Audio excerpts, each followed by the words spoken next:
हम बात कर रहे थे हम बात कर रहे थे क्षार धातुओं के बारे में और क्षारीय मृदा धातुओं के बारे में। हम जानते हैं कि जो आवर्त सारणी होती है अपनी, उसके अंदर क्षार धातु और क्षारीय मृदा धातु होते हैं एस ब्लॉक एलिमेंट के, है ना। एस ब्लॉक एलिमेंट के होते हैं क्षार धातु एवं क्षारीय मृदा धातु। और हम ये भी जानते हैं कि ये एस ब्लॉक एलिमेंट है, ये रखते हैं अपने पास धनावेश। क्या रखते हैं अपने पास? धनावेश रखते हैं। देखो हमारे अंदर क्या होता है, हमारी जो शरीर के अंदर जो जैविक क्रियाएं चल रही होती हैं, जैविक क्रियाएं जो चल रही होती हैं शरीर के अंदर, यानी कि कोशिका जो जैविक क्रियाएं कंप्लीट कर रही होती है, सेल के अंदर जो भी क्रियाएं हो रही होती हैं हमारे पचाने से लेकर खाने से, चाहे उत्सर्जन तंत्र हो, चाहे हमारा पाचन तंत्र हो, चाहे हमारा तंत्रिका तंत्र हो, ये सारे सिस्टम जो हैं, ये सारे सिस्टम हमारे जैविक क्रियाएं जो होती है उनसे बनते हैं ऋणायन। क्या बनते हैं? ऋणायन। इन ऋणायनों को संतुष्ट करने के लिए, यानी कि इन ऋणायनों को उदासीन करने के लिए, न्यूट्रल प्रदान करने के लिए, न्यूट्रलिटी प्रदान करने के लिए हमारे जो धनायन हैं वो काम करते हैं। यानी कि कहने का मतलब क्या है, क्षार धातु जीव कोशिका में बनने वाले, क्षार धातु जीव कोशिका में बनने वाले ऋणायनों को उदासीन करने का काम करते हैं। पहला काम तो ये रहा, क्षार धातु क्या करते हैं, जीव कोशिका में बनने वाले ऋणायनों को क्या करते हैं, उदासीन करते हैं। क्या करते हैं? उदासीन करते हैं। देखो भाई, ये जो आयन है, क्या ये जो आयन है, आपने देखा होगा जैसे आपने सांस ली, जो आपका डायाफ्राम होता है, यानी कि जो किडनियों के नीचे होते हैं डायाफ्राम्स। डायाफ्राम्स होते हैं जो ऐसे कलर के, जिनको वृक्क कहते हो आप।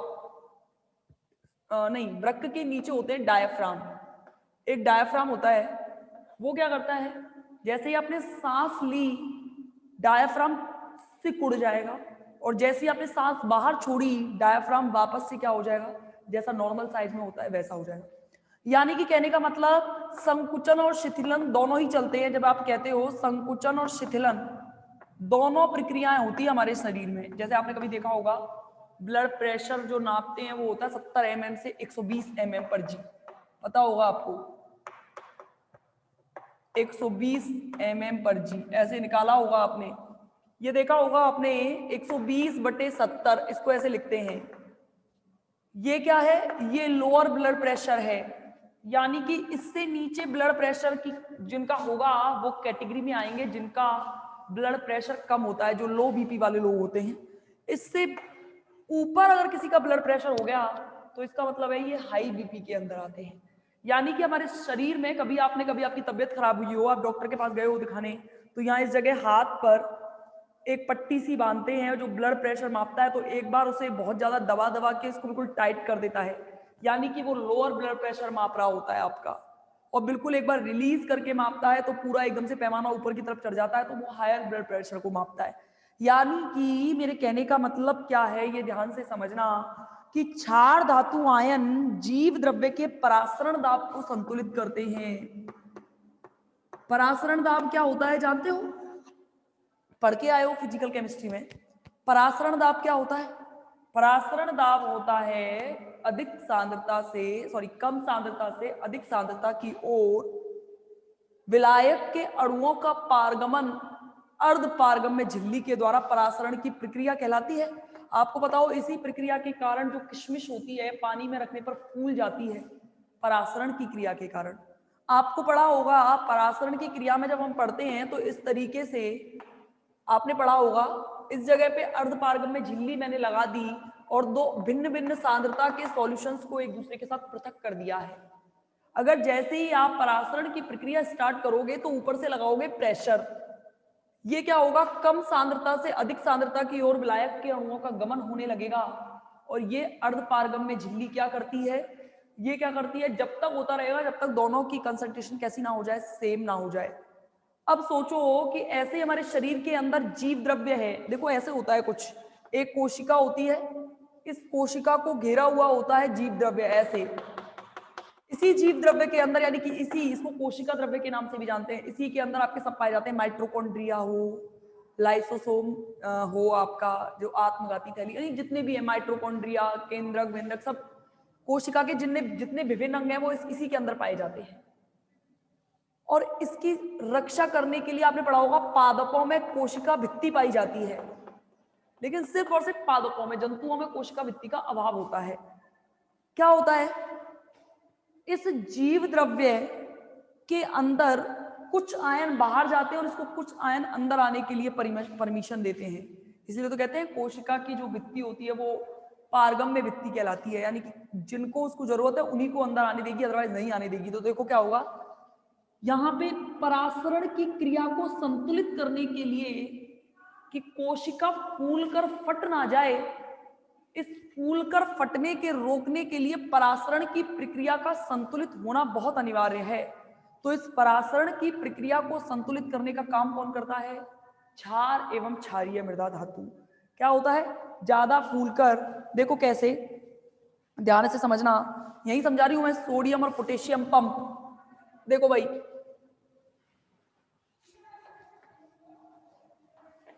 देखो है तो सोडियम और पोटेशियम दोनों ही एस ब्लॉक के एलिमेंट है भाई, दोनों ही एस ब्लॉक के एलिमेंट हैं। देखो होता क्या है, देखो सोडियम और पोटेशियम का, देखो ये कोशिका है, कोशिका के अंदर कुछ आयन पाए जाएंगे और पोटेशियम के कुछ आयन पाए जाएंगे। होता क्या है, सोडियम की मात्रा, समझना मेरी बात, सोडियम की मात्रा इस कोशिका के बाहर जो जीव द्रव्य है, इन दोनों के बारे में डिस्कशन कर रही हूं मैं। देखो क्या होगा, ये कोशिका है, इस कोशिका के बाहर है कोशिका द्रव्य या जीव द्रव्य, ठीक है। ये कोशिका की जो ये झिल्ली है, कोशिका झिल्ली के नाम से जानी जाती है, ये कोशिका झिल्ली यहां पड़ी है अंदर कोशिका, इस कोशिका झिल्ली और इस जीव द्रव्य को, सॉरी, इस कोशिका और कोशिका द्रव्य को पृथक कौन कर रही है, ये कोशिका झिल्ली पृथक कर रही है। ध्यान रखना, ये कोशिका झिल्ली पृथक कर रही होती है, इसी पर सारी क्रियाएं संपन्न होती हैं। देखो होगा क्या, बाहर और अंदर होंगे सोडियम और पोटेशियम, सोडियम की मात्रा जो है वो इस कोशिका में तो पाई जाती है ज्यादा और पोटेशियम की मात्रा पाई जाती है कम, जबकि बाहर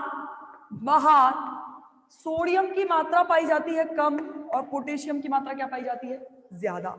होगा क्या, इन आयनों को संतुलित करने के लिए कुछ सोडियम अंदर ज्यादा है तो कुछ सोडियम के अणु इस झिल्ली के द्वारा बाहर चले जाते हैं और इसी को संतुलित करने के लिए कुछ पोटेशियम के अणु अंदर आ जाते हैं। यानी कि सोडियम पोटेशियम का इस प्रकार का परिवहन सोडियम पोटेशियम पंप के नाम से जाना जाता है, सोडियम पोटेशियम पंप के नाम से जाना जाता है। ध्यान रखना, सोडियम और पोटेशियम, इन दोनों का, सोडियम का कोशिका से कोशिका द्रव्य तक जाना और पोटेशियम का कोशिका द्रव्य से कोशिका तक आना, यानी कि सोडियम और पोटेशियम का आदान प्रदान या आना जाना सोडियम पोटेशियम पंप के नाम से जाना जाता है। किसके नाम से जाना जाता है, सोडियम पोटेशियम पंप के नाम से जाना जाता है। देखो इसका क्या होगा, आपको पता होगा ग्लूकोज के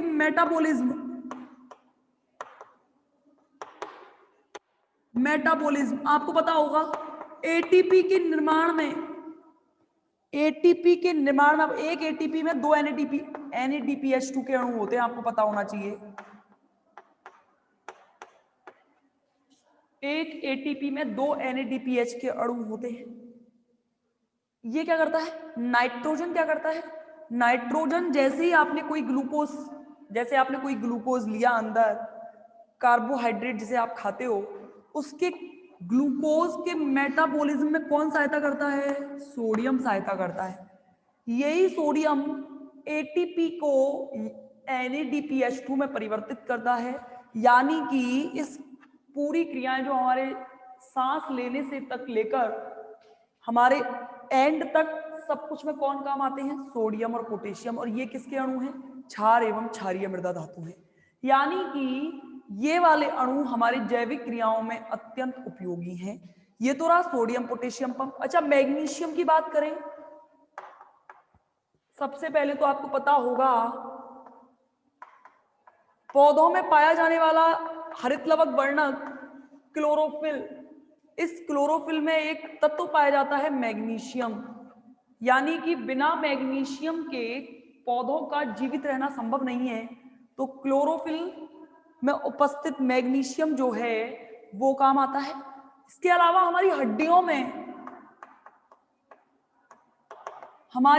में भी मैग्नीशियम काम आता है, ध्यान रखना। इस मैग्नीशियम की अधिकता होने पर इंसान की मृत्यु भी हो सकती है। सेम ऐसे ही मैग्नीशियम की अधिकता अगर पौधों में हो जाए तो उनके लिए भी क्या है? हानिकारक है। तो इस मैग्नीशियम को संतुलित कौन करता है? हमारे शरीर की आवश्यकताओं के अकॉर्डिंग मैग्नीशियम संतुलित होने लगता है। होता क्या है, जैसे जैसे मैग्नीशियम की मात्रा अधिक होगी, इसके बारे में सबसे बड़ी बात यह है इसकी हानि कि इसकी मात्रा अधिक होने के बारे में पता नहीं चलता तुरंत की तुरंत, हफ्तों दर बाद पता चलने लगता है कि हमारा शरीर गिरने लगेगा, हृदय विकार उत्पन्न हो जाएंगे, यानी कि हार्ट अटैक की संभावना हो जाती है।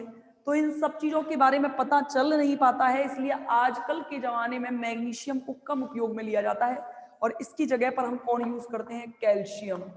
ये कैल्शियम भी सेम हड्डियों के उपचार में संभव हो पाता है। हड्डियों में कैल्शियम की कमी होने पर हड्डियां भंगुर यानी कि टूटने लगती हैं।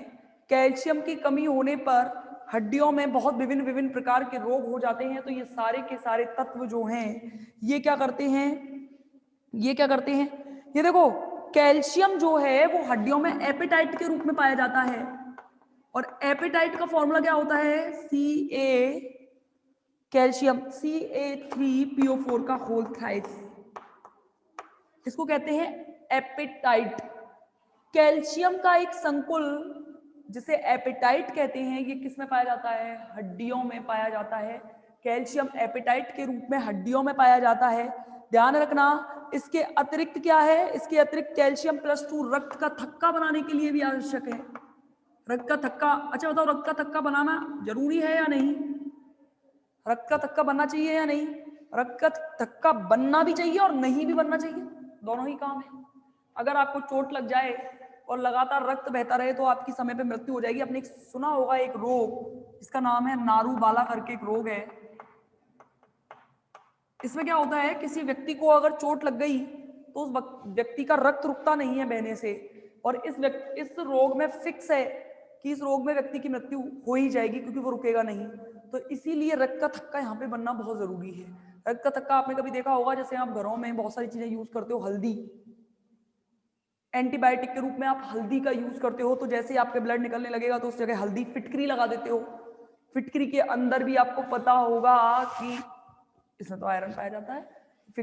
फिटकरी जो है इनको रक्त का थक्का, और रक्त का थक्का बनना भी नहीं चाहिए, हर टाइम रक्त का थक्का बनना जरूरी भी नहीं है। कभी आपने देखा होगा कभी कभी रक्त के गुठले टाइप में पड़ जाते हैं, और रक्त के गुठले पड़ने का मतलब है रक्त का थक्का बनना। इससे क्या होता है, रक्त का परिवहन ढंग से पूरे शरीर में हो नहीं पाता और रक्त का परिवहन होना अनिवार्य है। तो ध्यान रखना, कैल्शियम क्या करता है? रक्त का थक्का बनाने में सहायता करता है। इसका अलावा क्या करता है? मांसपेशियों के संकुचन को रोकता भी है। आपको बताओ, अगर ये हड्डियां नहीं होंगी तो हमारा शरीर ऐसा हो जाएगा गिरा गिरा सा। हड्डी टूट जाए तो आपने कभी देखा होगा कि हमारे से, यहां से मेरी हड्डी टूट गई तो ये हाथ ये कि ये रह जाएगा। यानी कि हड्डियां क्या करती हैं? मांसपेशियों को संकुचित होने से रोकती हैं। और हड्डियों में क्या पाया जाता है? कैल्शियम। तो ध्यान रखना, ये कैल्शियम का यूज है। इसके अलावा क्या है? इसके अलावा विभिन्न बहुत सारे हार्मोन्स विभिन्न सारे हार्मोन्स जो होते हैं वो हार्मोन्स को संतुलित करने का कार्य भी कौन करता है? कैल्शियम।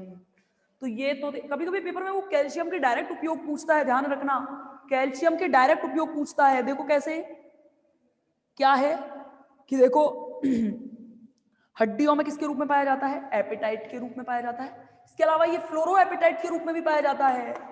किसके रूप में पाया जाता है? फ्लोरो एपेटाइट के रूप में भी हड्डियों में पाया जाता है। कौन? कैल्शियम। एपेटाइट और फ्लोरो एपेटाइट के रूप में हड्डियों में कौन पाया जाता है? कैल्शियम पाया जाता है। इसके अलावा क्या है? इसके अलावा कैल्शियम +2 रक्त से थक्का बनाने में सहायता करता है। कैल्शियम +2 रक्त का थक्का बनाने में भी सहायता करता है, ध्यान रखना। इसके अलावा क्या है? हृदय की धड़कन की मांसपेशियों को संकुचित होने से रोकता है। हृदय की धड़कन की मांसपेशियों को संकुचित होने से कौन रोकता है? कैल्शियम। इसके अलावा क्या है? मांसपेशियों को दबाकर संकुचित करने के लिए भी काम आता है। इसके अलावा क्या है? बिना कैल्शियम के क्या नहीं हो सकता?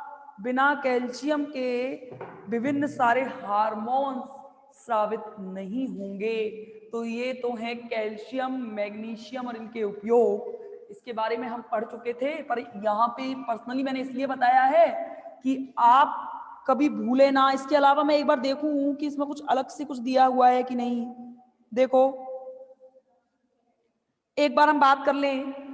अब मैं पर्सनली जो पेपर में आया है उस तत्व के बारे में मैं यहाँ बात कर रही हूं। देखो भाई बहुत इंपॉर्टेंट, जैव तंत्र में मैग्नीशियम, पर्सनली बता रही हूं मैं इसे, जैव तंत्र में मैग्नीशियम, क्योंकि पेपर में ये इसी नाम से पूछा गया है। कभी कभी वो क्षार एवं क्षारीय मृदा धातुओं के बारे में पूछ ले तो सारे पॉइंट बनाकर लिख कर आने हैं। अगर वो पर्सनली पूछे तो पर्सनली भी लिख कर आना है। तो देखना, देखो देखो भाई, मैग्नीशियम जो है वो सबसे पहले तो पाया जाता है कोशिका द्रव्य में। देखते जाना एक एक चीज, लिख भी जरूरी हुए हैं। मैग्नीशियम किस में पाया जाता है? कोशिका द्रव्य में पाया जाता है। इसके अलावा देखो इस मैग्नीशियम का आधा भाग हड्डियों में काम आता है। आधा भाग किसमें? हड्डियों में काम आता है, ध्यान रखना, हड्डियों में काम आता है। इसके अलावा ध्यान रखना, इसके अलावा जो बचा हुआ मैग्नीशियम +2 है, देखो कुछ तो किसमें काम पाया जाएगा? कोशिका द्रव्य में। आधा भाग किसमें पाया जाएगा? हड्डियों में। और बाकी का बचा हुआ भाग पूरे बचे शरीर में पाया जाता है। हमारी जो बॉडी है उसके अंदर पाया जाता है। देखो इसके अलावा क्या है आपको? अच्छा ये पढ़ा है आमाशय, स्टोमक कहते हो आप जिसे। अब देखना, ध्यान से समझने की कोशिश करना जो मैं कहती जा रही हूँ एक एक चीज को, क्योंकि अब हम आ गए हैं पाचन तंत्र पर। देखो ये चीजें बायोलॉजी की मैंने पहले भी कहा था। हमारा क्या होता है, देखना ध्यान से, हमारे सबसे पहले होते हैं दांत। ये हमारा प्रक्रिया देख लो, टीथ, मतलब जिसे कहते हो आप माउथ, ठीक है। माउथ के बाद आप जैसे ही आप मुंह के अंदर गए वहां आपको मिलेगा क्या? जीभ, ठीक है। जीभ के नीचे आपको मिलेगी ग्रसनी, ग्रसनी के नीचे मिलेगी ग्रसिका। देखते चलना ये, ठीक है। ग्रसिका के नीचे जैसे ही आप जाओगे, ग्रसिका के नीचे जैसे ही आप जाओगे फिर आपको मिलेगा आमाशय, स्टोमक कहते हो जिसे। आमाशय के नीचे पाई जाएगी छोटी आंत, छोटी आंत के बाद पाया जाएगा बड़ी आंत, और बड़ी आंत के जाने के बाद में आपका मिलेगा नीचे गुदा, जिसे आप क्या मिलेगा? आपका मिलेगा गुदा, ठीक है। तो इस तरीके से आपका पूरा भोजन की पाचन प्रक्रिया होती है। होता क्या है, आपने खाना खाया, आपने रोटी का जो आपने ग्रास लिया उसे सबसे पहले आपने दांतों की सहायता से उसे चबाया, ठीक है। आपकी जीभ पर एक टाइलिन नाम का, जीभ की जो ग्रंथियां होती हैं इन पर आपने देखा होगा लार पाई जाती है, लार। इस लार में एक वर्णक पाया जाता है जिसे कहते हो टाइलिन। ये टाइलिन क्या करता है पता है? ये टाइलिन करता है कि आपके भोजन में आए हुए जीवाणुओं को मार देता है। इसीलिए आपको कभी पता हो तो मुंह के अंदर कभी भी कोई बीमारी होने पर आपको कभी भी कोई दवाई लगाने की आवश्यकता नहीं होती, वो खुद से ही हो जाता है। उसका कारण क्या है कि हमारी जीभ पर पाए जाने वाला ये जो लार ग्रंथियां हैं, ये क्या करती है, लार ग्रंथियों से एक वर्णक जो टाइलिन नाम से जो ये स्रावित होता है, इसकी वजह से क्या करता है। इसके बाद क्या किया, आपने अभी कभी देखा होगा, आपने खाना खाया है तो एक ग्रसनी सी मिलती है। इस ग्रसनी का कार्य सिर्फ इतना है कि ये भोजन को पहुंचाती है, कहां तक, भोजन को पहुंचाती है ग्रसिका तक, और ग्रसिका का काम है सिर्फ भोजन को डायरेक्ट आमाशय में पहुंचा देना। ध्यान रखना, आपको जो वॉमिटिंग होने का कारण है, यानी कि जो उल्टियां होती है, उसका कारण है आमाशय अगर भोजन को नहीं पचा पाएगा। रिजॉइन कर लेना एक बार।